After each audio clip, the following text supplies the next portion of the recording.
Hi అండి. ఈరోజు శబరిమల చరిత్రకు సంబంధించిన కొన్ని విషయాలు మీతో డిస్కస్ చేస్తున్నానండి. శబరిమల దేవాలయానికి సంబంధించి అనేక పురాణాలు, ఇతిహాసాలు ఉన్నాయి. శ్రీ ధర్మశాస్త్ర అవతారంగా జన్మించిన అయ్యప్ప స్వామి శివుడు మరియు మోహిని అవతారంలో ఉన్న విష్ణుమూర్తి కుమారుడు.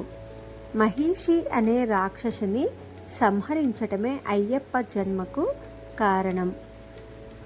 తన జన్మకు కారణమైన మహిషి సంహారం ముగిసిన తర్వాత అయ్యప్ప స్వామి తన పెంపుడు తండ్రి రాజా రాజశేఖరుడి వద్దకు వచ్చి తాను దేవలోకానికి పయనం అవుతున్నట్లుగా తెలియజేస్తాడు.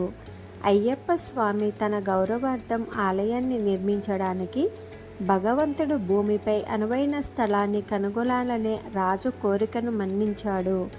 అయ్యప్ప స్వామి బాణం వేసినప్పుడు అది శబరి పర్వతంలో పడుతుంది. ఆ విధంగా రాజశేఖర మహారాజు ఆధ్వర్యంలో శబరిమల కొండలో శ్రీ ధర్మశాస్త్ర ఆలయాన్ని నిర్మించారు. 20వ శతాబ్దం వరకు శబరిమల అంత ప్రసిద్ధిగాంచిన పుణ్యక్షేత్రం కాదు. 1950వ సంవత్సరంలో అగ్ని ప్రమాదం తర్వాత ఈ ఆలయాన్ని పునరుద్ధరించారు. ప్రస్తుతం ఉన్న పంచలోక విగ్రహాన్ని ఆ సమయంలోనే ప్రతిష్ఠించారు. 20వ శతాబ్దం చివరి కాలంలో ప్రతి ఏడాది లక్షలాది భక్తుల సందర్శనతో ఈ దేవాలయం ప్రఖ్యాత పుణ్యక్షేత్రంగా అవతరించింది.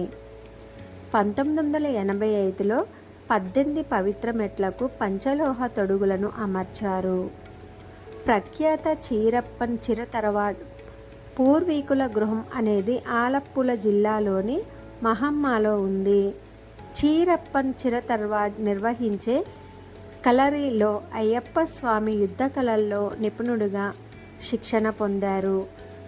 చీరప్పన్ చిర కుటుంబానికి చెందిన పుంకోడి అనే మహిళ అయ్యప్ప స్వామిని ప్రేమించింది.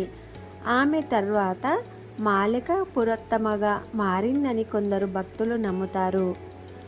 శతాబ్దాల తరబడి కలలి మరియు అయ్యప్ప స్వామి ఉపయోగించినట్లుగా విశ్వసించే కత్తి తరవాడలో ఉంది. తన భూమికి పురాణ గాథలో మరియు కేరళ చరిత్రలో స్థానం సంపాదించి పెట్టినవారు పందలం రాజే. ఆయనకు ఆయన దత్తత కుమారుడు మణికంఠన్కు మధ్య ఉండే తండ్రి కుమారుల బంధం శబరిమలతో విడదీయరాని అనుబంధం ఉంది. నేటికీ కూడా శబరిమలలో జరిగే ఆచార వ్యవహారాల్లో ఈ బంధాన్ని బలపరుస్తారు.